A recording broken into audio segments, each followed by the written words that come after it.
Hi guys, வாங்க வாழைக்கால ஒரு குழிப்பணியாரம் பார்க்கலாமா? என்னது வாழைக்கால குழிப்பணியாரமா? அப்போல்லாம் சாக்காதீங்க. எங்கள் வீட்டில் வாழைக்காய் வாங்கி ஒரு வாரம் ஆகிட்டு என்ன பண்ணுறதுன்னு தெரில. அதனால் குழிப்பணியாரமாக செஞ்சாச்சு. வாங்க வாழைக்காய்ங்கிற வாழைப்பழத்தை எடுத்து உரித்து சின்ன சின்னதாக கட் பண்ணி மிக்ஸி ஜாரில் சேர்த்து அதோட கோதுமை மாவு, கொஞ்சம் சால்ட்டு, கொஞ்சம் பிளாக் சுகரு, நீங்கள் ஒயிட் சுகர் அவாய்ட் பண்ணுறா நல்லது, இல்லை வெல்லம், ஏலக்காய் போட்டு அரைச்சி எடுத்துக்கோங்க.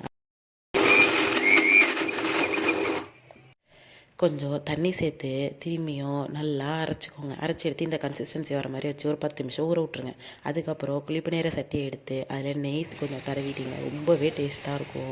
எண்ணெயை விட நெய் சேர்த்துக்கோங்க. வேணுன்னா நீங்கள் அரைக்கும் போது ஒரு முட்டையை கூட உடச்சி ஊற்றியாக சேர்த்துக்கோங்க. எனக்கு முட்டை ஸ்மெல்லு பிடிக்காது, அதனால் நான் முட்டை சேர்க்கலை, இது மட்டும் சேர்த்துக்கிட்டேன். முட்டை போட்டிங்கனாலும் டேஸ்ட்டாகவும் இருக்கும். அதுக்கப்புறம் திருப்பி போடும்போது அழகாக சாஃப்டாக இந்த மாதிரி திரும்பணும்.